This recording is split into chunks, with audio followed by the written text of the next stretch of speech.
ایک امریکی اخبار نے بڑی خوفناک قسم کی خبر دی ہے کہ جو قطر کے اوپر اٹیک ہوا تھا اس کے لیے جو میزائلز ہیں وہ سعودی عربیہ کے اوپر سے گزار کے قطر کو ہدف بنایا اسرائیل نے، اور اس کے بعد بہت سارے لوگوں نے کہنا شروع کر دیا ہے کہ کہیں خانہ کعبہ یا مسجد نبوی کے اوپر سے جان بوجھ کے میزائل تو نہیں گزارے گے اور اس سے اسرائیل کو میسج تو نہیں دینا چاہتا۔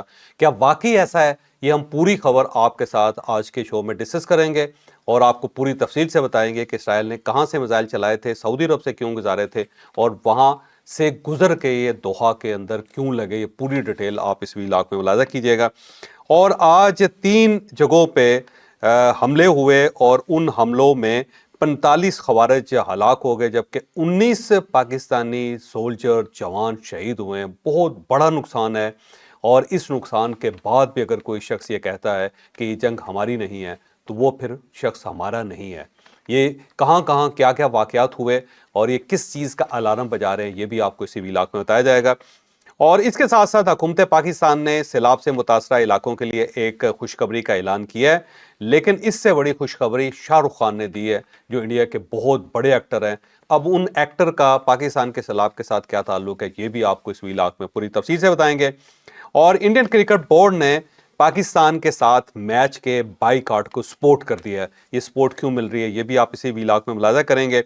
اور اس کے ساتھ ساتھ پاکستان تحریک انصاف کا ایک اور فیصلہ ہو گیا، اور اس فیصلے میں جج صاحب نے لکھا ہے کہ عمران خان صاحب کو روحانی شخصیت سمجھا جاتا ہے، اور پاکستان تحریک انصاف اس کو ریڈ لائن سمجھتے، تو پہلی مرتبہ کسی عدالتی فیصلے میں عمران خان صاحب کو روحانی شخصیت مانا گیا ہے۔ یہ فیصلہ کیا ہے اور اس فیصلے کے اندر کس کس کو کتنی کتنی سزا ہوئی، یہ بھی آپ کو اس ویلاگ میں بتایا جائے گا۔ لیکن ویلاگ کی طرف جانے سے پہلے میری آپ سے ریکویسٹ ہے کہ چینل کو سبسکرائب ضرور کیجیے گا، اور یہ جو بیل آئیکن ہے اس کو ضرور پریس کریں تاکہ نوٹیفیکیشن آپ کو ملتا رہے۔ اور یہ یاد رکھیں کہ ہر اچھی بات صدقہ جاریہ ہوتی ہے۔ اگر آپ کو یہ ویلاگ اچھا لگے تو کسی نے کسی کے ساتھ ضرور شیئر کیجیے گا۔ اور ہم نے اپنا کالم 0 پوائنٹ اب آڈیو فارم میں لانچ کر دیا، آپ اس لنک پہ کلک کر کے اب ہمارے کالم سن بھی سکتے ہیں۔ السلام علیکم ناظرین، میں ہوں فروخ عباس نیوٹرل بائی جاوید چودھری میں۔ ناظرین، سب سے پہلا ٹاپک جو ہمارا وہ قطر کے حوالے سے ہے۔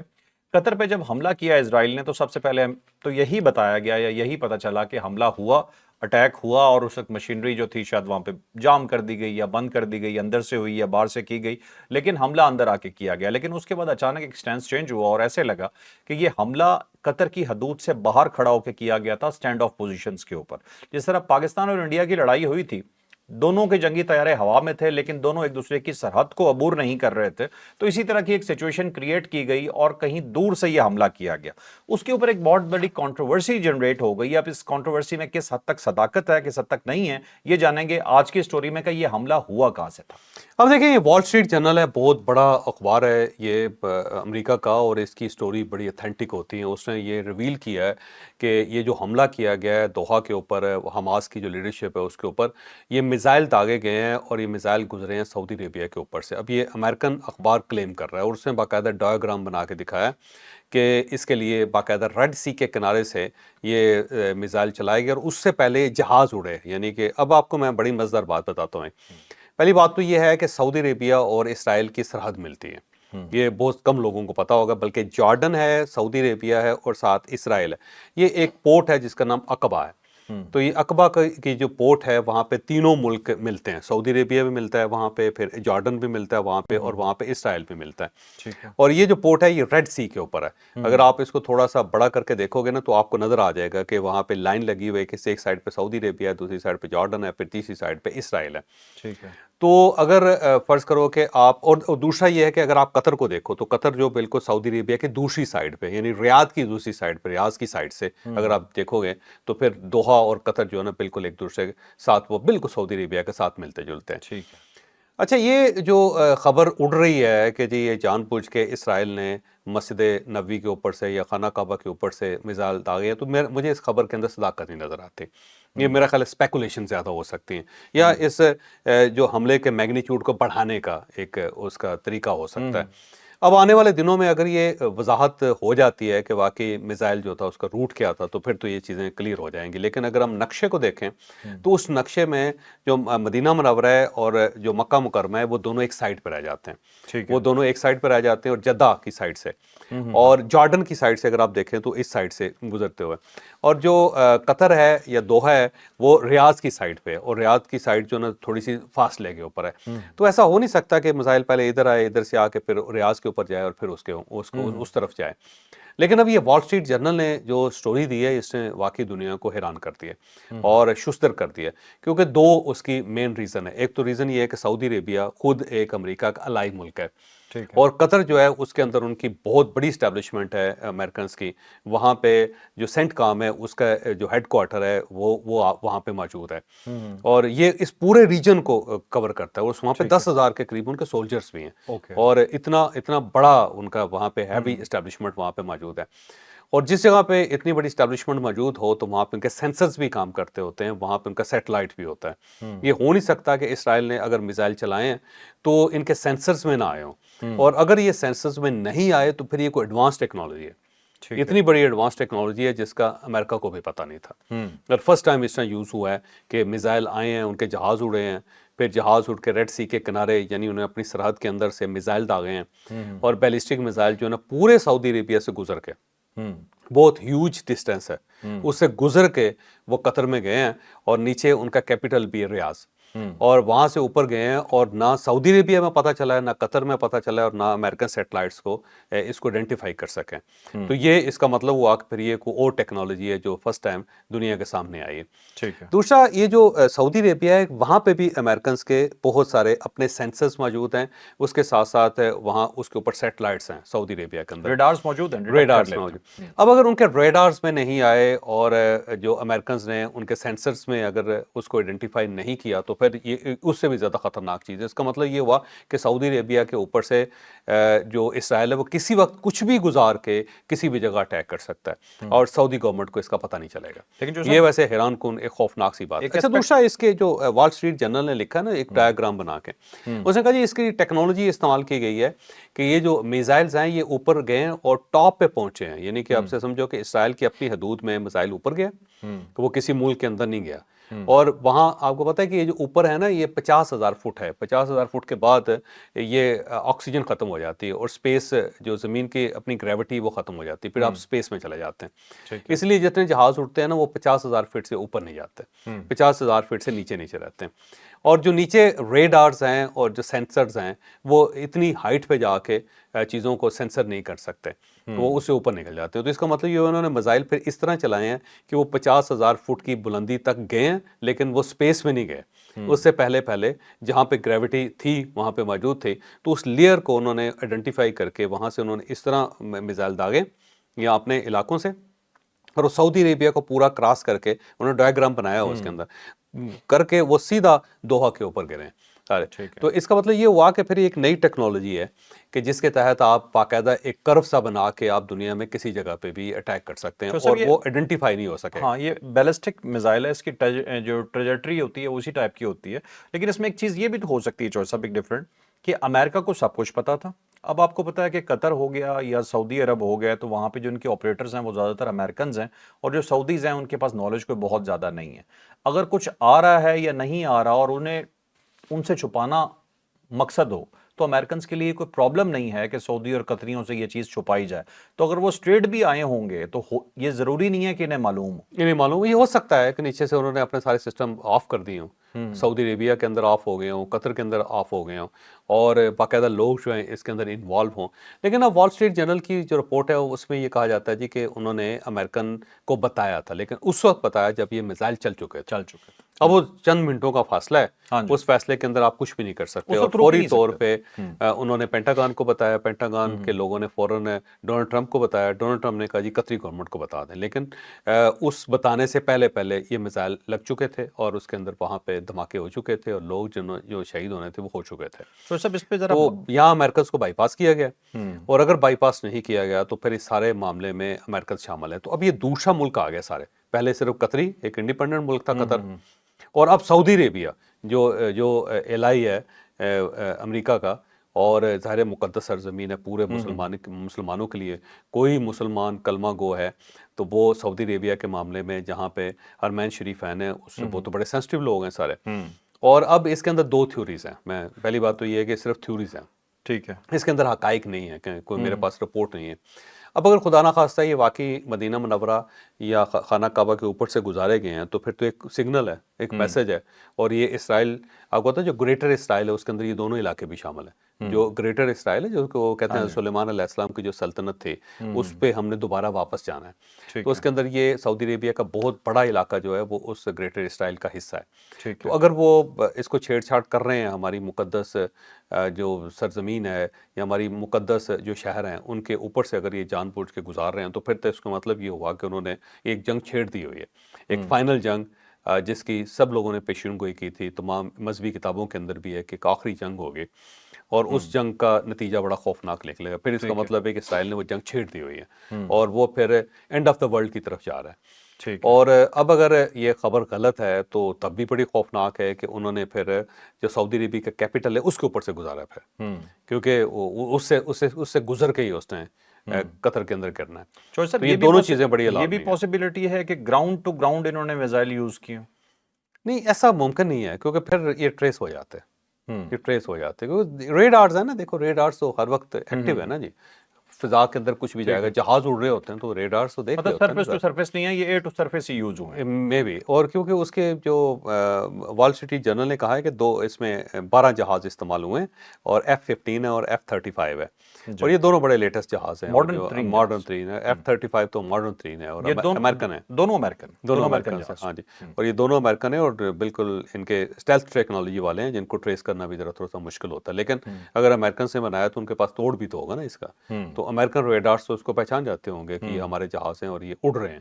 تو پاکستان سے F-16 موو کرتا ہے تو ایک منٹ میں پتہ چل جاتا ہے ان کو, ان کا اپنا ان کا جو پراپر سینٹر ہے اس کے اندر پتہ چل جاتا ہے کہ ہمارا جہاز اڑا. بالکل. تو یہ بڑی عجیب سی بات ہے, ویسے یہ بڑی مسٹری ہے. تو اب سعودی عربیہ بھی اس کے اندر آ گیا ہے اور یہ اس نے زیادہ میرا خیال پریشان کر دیا پوری دنیا کا. اب 15 سپٹمبر کو ظاہر ایک کانفرنس ہو رہی ہے جس میں پرائم منسٹر صاحب دوبارہ قطر جا رہے ہیں. میرا خیال ہے شاید اسی کے اوپر بات ہوگی وہاں پہ کہ یہ تو الارمنگ ہے ساری صورتحال. اور اب اگر انہوں نے جان بوجھ کے ہمارے مقدس شہروں کے اوپر سے گزارے ہیں تو پھر تو یہ الارم ہے. پھر تو پورے عالم اسلام کو سیدھا ہونا پڑے گا, کھڑا ہونا پڑے گا, کیونکہ حد ہے نا, لاسٹ ہے. اور اگر ایسا نہیں ہے تو تب بھی بڑا خطرناک ہے. سعودی عربیہ کے اوپر سے جو ظاہر ہے سب کی یار مسلمانوں کے ایمان کا حصہ ہے, تو وہاں سے جب آپ گزار رہے ہیں تو اس کا مطلب کیا ہے پھر؟ اس سے بڑا چیلنج کیا کر سکتا ہے اس سے زیادہ اگر یہ واقعی اس سے بڑا چیلنج کوئی نہیں. تو عالم اسلام کو میرا خیال اب جاگنے کا ٹائم اس کا آ گیا ہے, کیونکہ اس سے بڑا چیلنج کوئی نہیں ہو سکتا. عالم اسلام کو جاگتا نظر آ رہا ہے؟ اثر دست تو مجھے نظر نہیں آ رہا کیونکہ اب اسٹرینتھ نہیں ہے ان کے اندر. تو یہ عقبہ جو ہے نا وہاں سے جو اسی سائڈ سے انہوں نے چلایا ہوگا, کیونکہ سعودی عربیہ کی وہی ایک بارڈر لگتا ہے جو سمندری بارڈر ہے, ویسے فزیکل بارڈر تو نہیں ہے, لیکن وہاں پہ اسرائیل بھی ہے اور جارڈن بھی ہے اور سعودی عربیہ پہ, تینوں ایک جگہ پہ وہ ایک اس ٹائپ کی ہے وہاں پہ. تو وہاں پہ تینوں ملک ملتے ہیں. چلیں ٹھیک ہے ناظرین, آپ نے ڈیٹیل سے سٹوری جانی ہے. اب چلتے ہیں نیکسٹ سٹوری پہ. نیکسٹ سٹوری پاکستان کے لیے بہت ہی تکلیف دہ. ایک دو پہلے بھی ہم نے ذکر کیا تھا کہ پاکستان کی قربانیاں اس حد تک ہو چکی ہیں کہ کوئی دن ایسا نہیں گزرتا پاکستان کا یا پاکستانیوں کا جس دن ہم کسی شہید کی لاش نہ اٹھائیں. کوئی دن ایسا نہیں ہوتا جس دن ہمیں کوئی خبر نہ ملے. پچھلے 48 گھنٹے میں 2 دن کے اندر اندر اتنے زیادہ نقصانات کی خبریں آئی ہیں پاکستانی افواج کے حوالے سے, اتنی شہادتیں ہو چکی ہیں. نو ڈاؤٹ کہ بہت بڑی تعداد میں ہم نے جہنم واصل کر دی ہیں یہ خارجی جو ہیں, لیکن اس کے باوجود جو پاکستان قربانیاں دے رہا ہے یہ کب تک چلیں گی, یہ پوری سٹوری کیا ہے, ڈیٹیل سے بتائیں گے جاوید چوہدری. اب یہ پچھلے 3 دنوں کے اندر یار تین بڑے خوفناک واقعات ہوئے. ایک تو باجوڑ کے اندر واقعہ ہوا اور اس میں 22 دہشت گرد مارے گئے, اور یہ ظاہر پاک فوج کا کمال ہے اور جوانوں کا کمال ہے کہ اتنے بڑے لیول پہ فتنہ الخوارج کے لوگ جو TTP سے تعلق ہے جن کو انڈیا جو ہے سپانسر کر رہا ہے اور ان کو ٹیکنالوجی بھی دے رہا ہے اور ان کو گراؤنڈ سروسز بھی دے رہا ہے, پھر ان کو فضائی سروسز بھی دے رہا ہے, اور ان کے ساتھ 22 دہشت گردوں کے ساتھ مقابلہ ہوا, 22 دہشت گردوں کو جہنم واصل کیا. جو دوسرا واقعہ وہ جنوبی وزیرستان کا علاقہ ہے اور وہاں پہ 13 جو خوارج ہیں وہ ہلاک ہوئے ہیں, مارے گئے ہیں, اور ان کے بدلے ان کے مقابلے میں 12 جوان شہید ہوئے ہیں. بڑی ویسے بڑی خوفناک فگر ہے ایک. اب دیکھو نا 12 جنازے اٹھائے ہیں پاک فوج نے اور پاکستان نے, اور یہ کیونکہ اس کا جو فوجی ہیڈ کوارٹر ہے بنو ہے، تو اس لیے ان کی جو میتیں ہیں وہ بنو لائی گئی ہیں، اور پھر ان کے جو زخمی ہیں ان کو بھی بنو پہنچایا گیا۔ پرائم منسٹر بھی آج گئے تھے اور آرمی چیف بھی وہاں پہ بنو میں گئے تھے، اور وہاں انہوں نے جنازہ پڑھا ان کا۔ تو اس طرح یہ اس ساری صورتحال کے اندر 35 سے دہشت گرد ایک دن کے اندر مارے گئے، اور 12 جوان ہمارے شہید ہوئے۔ اور ابھی آرمی چیف نے ان کا جنازہ پڑھا، پرائم منسٹر نے ان کا جنازہ پڑھا، تو پرائم منسٹر صاحب نے بڑی خوبصورت بات کی ہے، اور وہ افغانستان کو بتایا انہوں نے، اور میرا خیال ہے بڑی زبردست بات ہے اور کلیئر لائن ہے۔ انہوں نے کہا جی افغانستان کو پاکستان یا خوارج دونوں میں سے کسی ایک کو چننا ہوگا، تو بڑی کلیئر لائن پاکستان نے افغانستان کو دے دی ہے۔ اور ہے بھی یہ بڑی خوفناک سی چیز کہ افغانستان سے یہ آپریٹ ہو رہے ہیں لوگ، افغانستان سے ٹیکنالوجی مل رہی ہے ان کو، افغانستان میں ان کے کیمپس ہیں، اور افغانستان کے اندر ہی انڈیا بیٹھ کے ان لوگوں کو ٹرین کر کے پاکستان کے اندر بھیج رہا ہے، اور یہاں پہ وہ روز پاک فوج کے جوانوں کو شہید کر رہے ہیں اور سولین کو شہید کر رہے ہیں۔ اور یہ جو ساری کہانی ہے نا، یہ 2004 سے چلی ہوئی ہے، اس میں فرق، یہ آج کا مسئلہ نہیں ہے۔ جب یہ لوگ آئے تھے 2004 میں یہاں پہ، تو انہوں نے سب سے پہلے پولیس کو ہدف بنایا تھا، پولیس کو انہوں نے ایلیمنیٹ کر دیا، بلکہ ایک وقت ایسا بھی ہے کہ سارے ڈی ایس پیز انہوں نے اٹھا لیے تھے اچھا، خیبر پختونخوا کے اندر، یعنی اس لیول تک یہ گئے تھے۔ اور پھر اس کے بعد جو ملک تھے نا وہاں پہ، جتنے جو سردار ہوتے ہیں مختلف ٹرائب کے، مختلف ان کے علاقوں کے اندر، ان کو ملک کہتے ہیں، ان سب کو مار دیا انہوں نے، ایک ایک کر کے چن چن کے، جو لوگ کنٹرول کر رہے تھے ان سب کو مار دیا، اور وہاں سے ان کی فیملیز کو بھگا دیا۔ تو اس کے بعد ظاہر عملی طور پہ وہاں پہ گورنمنٹ کی ریٹ ختم ہو گئی، اور اس کے بعد پھر انہوں نے سویلین کے اوپر اور پھر ساتھ ساتھ پاک فوج کے جوانوں کے اوپر انہوں نے حملے کرنے شروع کر دیے۔ اور ان حملوں کے دوران آپ دیکھ لو، نہ کوئی انہوں نے امام بارگاہ چھوڑے، نہ انہوں نے کوئی مسجد چھوڑی ہے، نہ انہوں نے کوئی اسکول چھوڑا ہے، نہ انہوں نے کوئی مارکیٹ چھوڑی ہے، نہ انہوں نے ہسپتال چھوڑے ہیں، نہ انہوں نے تھانہ چھوڑا ہے، نہ انہوں نے پاک فوج کے کوئی جو ہیڈ کوارٹرز ہیں یا چھاونی ہیں ان کو چھوڑا ہے۔ تو یہ نہیں کہا جا سکتا کہ کسی جگہ پہ یہ کوئی رحم کرتے ہیں یا ان کا کوئی دین مذہب ہے۔ جو دیکھیں نا، اگر مسلمان ہے تو مسجد کے اوپر تو اٹیک نہیں کرے گا، انہوں نے مسجد کے اوپر، نمازیوں کے اوپر اٹیک کیے ہوئے ہیں، بلکہ جو پشاور کے اندر مسجد جس کے اندر 100 کے قریب پولیس اہلکار شہید ہو گئے تھے، مسجد کے اندر لوگ نماز پڑھ رہے تھے، تو وہاں جا کے بم بلاسٹ کیا تھا انہوں نے۔ تو اگر آپ اس کو دیکھیں تو اس کا مطلب یہ ہوا کہ یہ لوگ نہ مسلمان ہیں اور نہ ان کا کوئی پاکستان کے ساتھ تعلق ہے، یہ پراپر دہشت گرد ہیں، اور ان کا صرف اور صرف ایک ہی مقصد ہے کہ پاکستان کے اندر لاشیں بچھائی جائیں، اور جو پاکستان کی حفاظت کر رہا ہے ان سب کو دنیا سے رخصت کیا جائے، یہ ان کا مقصد ہے۔ اچھا، یہ کیونکہ 35 لوگ اس وقت تک یہ مارے گئے تھے، اور اس کے ساتھ ساتھ 12 ہمارے جوان شہید ہوئے تھے، اور ہم اس کے اوپر بہت زیادہ دکھی تھے، افسردہ تھے۔ تو پھر شام کے وقت لوور دیر کا ایک واقعہ پیش آیا اور اس کی اطلاع آئی۔ لوور دیر میں کچھ انہوں نے یرغمالی بنایا ہوا تھا، لال قلعہ میدان ہے ایک علاقہ، اس کے اندر خوارج نے لوگوں کو یرغمالی بنایا ہوا تھا، تو پھر پاک فوج کے جوان وہاں پہ گئے ان کو چھڑوانے کے لیے، تو اس میں 10 خوارج مارے گئے اور 7 پاکستانی جوان شہید ہو گئے۔ تو اب تک ان کی تو جو شہداء کی تعداد ہے وہ 19 ہو چکی ہے۔ تو شام تک اگر ہم یہ محسوس کر رہے تھے 12 ہیں، تو اب یہ ٹوٹل جو ہیں وہ شہداء 19 ہیں۔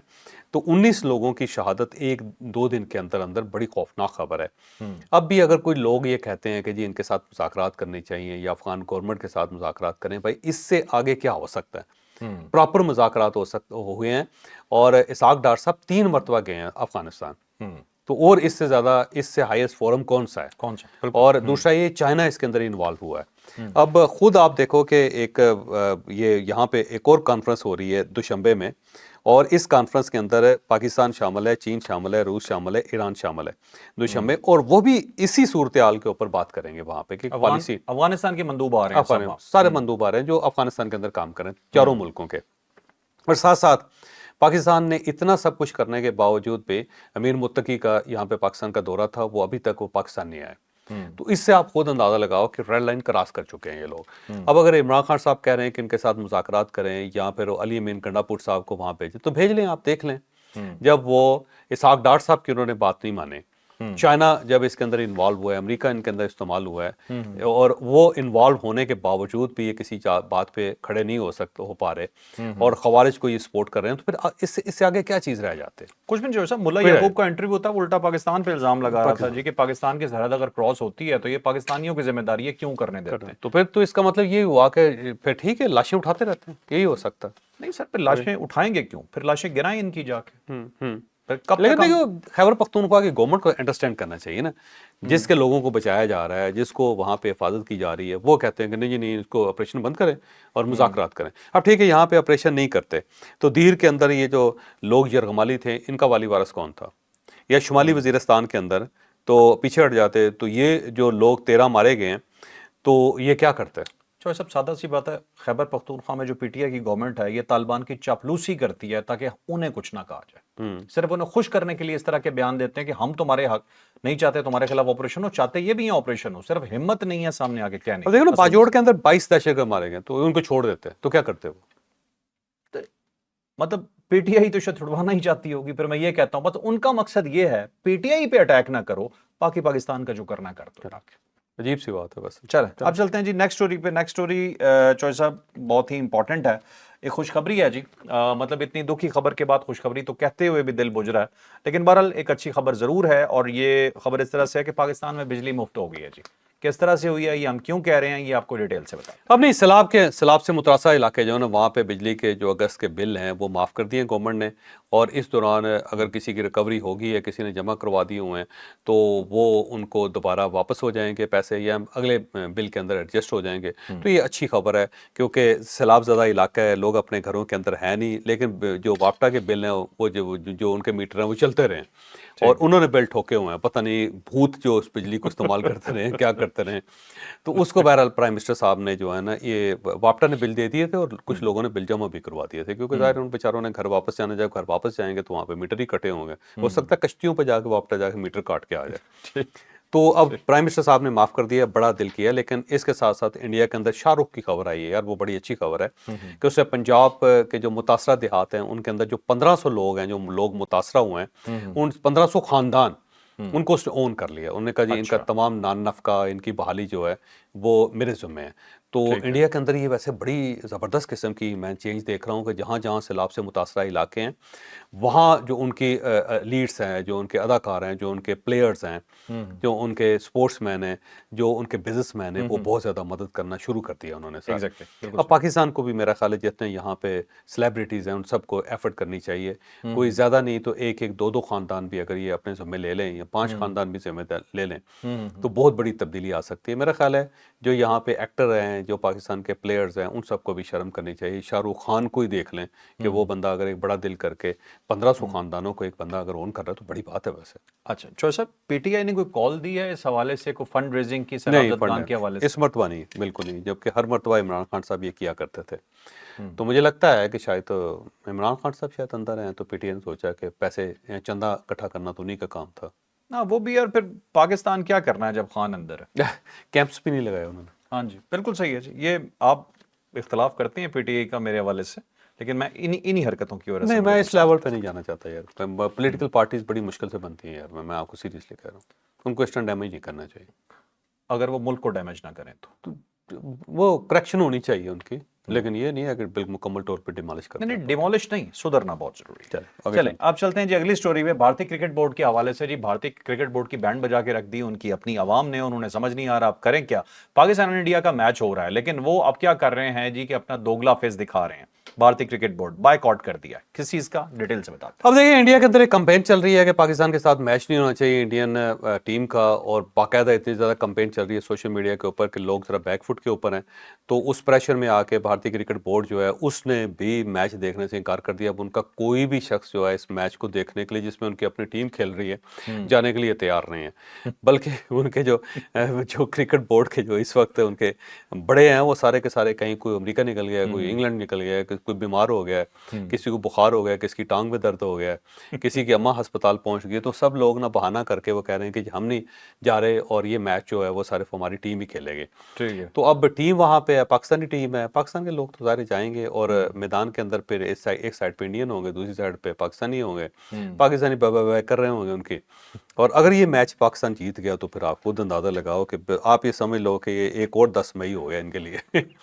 پھر انڈیا جو ہے نا منہ دکھانے کے قابل نہیں رہے گا. تو یہ عجیب سی بات ہے یار، جنگ لڑی آپ نے، اس میں ہارے ہیں. کرکٹ کا کیا قصور ہے؟ کم از کم کرکٹ تو کھیلو، انسان کی طرح، بندوں کی طرح تو کھیلو. یا تو نہ کھیلتے نا، پھر کیا دیتے نہیں کھیلنا. ٹھیک ہے کھیلنا بھی ہے، لیکن دوسری سائڈ سے اپنی عوام کو مطمئن کرنے کے لیے میں آپ کو کہتا ہوں پنجابی کہتے چول مار. چول مار رہے ہیں لیکن یہ اپنی عوام کو گدھا سمجھتے ہیں. ہاں انہیں سمجھتے ہیں جی کہ میچ ہم نے کروا دیا لیکن ہم دیکھنے نہیں جائیں گے شکر ہے، اس لیے ہم معاف ہو جائیں. شکر ہے گدا کہا ہے تم نے، گائے نہیں کہا یار. گائے سے تو نکلے ہو کم از کم. نہیں گائے میں اس حوالے سے نہیں کہتا. نہیں میں کچھ نہیں کہہ رہا. مودی صاحب پیتے ہیں، میں ویسے کچھ پھر وہی بات. آج چلیں گے اسٹوری پہ. ٹھیک ہے. 9 مئی 2023 کا ایک کیس تھا جی. اس کیس کے حوالے سے ایک تو جو سزائیں ہوئی ہیں وہ بہت خطرناک ہوئی ہیں پی ٹی آئی کے یہ لوگوں کو ہوئی ہیں سزائیں.